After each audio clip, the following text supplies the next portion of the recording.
So a few days ago, the Dead by Daylight developers teased a Saw-themed chapter to be the next DLC for the game. And while that's exciting, I wanted to explore other possibilities for DLC that we could see in 2018, or more so ones that I'd personally like to see. This will be a fairly quick video, and we'll only cover the concept for the chapter being the survivor and killer.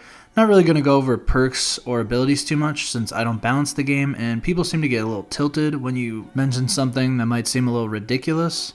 Though I will throw out some general thoughts here and there. So the first DLC chapter would be called Wrong Side of the Law.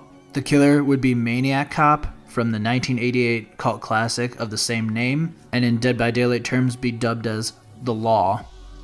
Maniac Cop's primary weapon would be his nightstick, but also a hidden blade in his nightstick could also prove as a secondary weapon. The idea behind this is that the secondary weapon could have a shorter range but more frequency in its attack. Maniac Cop has used guns before, but for the case of Dead by Daylight, we'll cut him out entirely, unless for Amori. But for every bad cop, there's a good cop. So the survivor for this DLC chapter would be a guest appearance from Sebastian Castellanos from the Evil Within series. The surreal horror aspect of Dead by Daylight fits perfectly with the Evil Within series, which kind of has the same vibe. And similarly to Bill, even though Sebastian has a lot of weaponry at his disposal, equal times there are moments where Sebastian is helpless to the situation and is forced to flee, which makes him one of my top choices for a 2018 Survivor character. For the next DLC chapter, it'd be dubbed something along the lines of My Blood for My Revenge, and feature Ed Harley and Pumpkinhead as a survivor and killer. I'd like to briefly go over the story of Pumpkinhead because I feel like it fits thematically with Dead by Daylight, and there's kind of more to it than the Maniac Cop idea.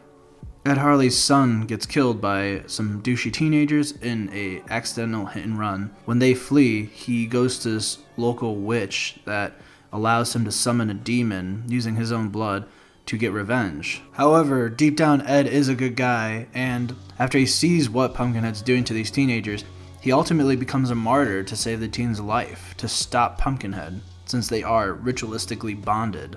So while all those themes work very well for Dead by Daylight and makes Ed a very good survivor choice, it also makes Pumpkinhead an equally good killer choice. Dubbed in-game as the Demon, Pumpkinhead would be the largest killer in Dead by Daylight. One ability I do think Pumpkinhead should have is not having movement impaired due to the wiggle effect while carrying a survivor. Pumpkinhead easily manhandles all of his victims, and I think it should be the same if he was ever implemented in the game. So those are my choices for future DLC chapters. I'm really into horror movies and kind of the underrated 80s kind of horror movies, so that's why my focus in this video was on that. If you have any ideas for perks or abilities for the killers or survivors that I named, or other ideas for possible killers, let us know in the comments. Thanks for watching. It's 2 Tanks No Aggro. Have a good one!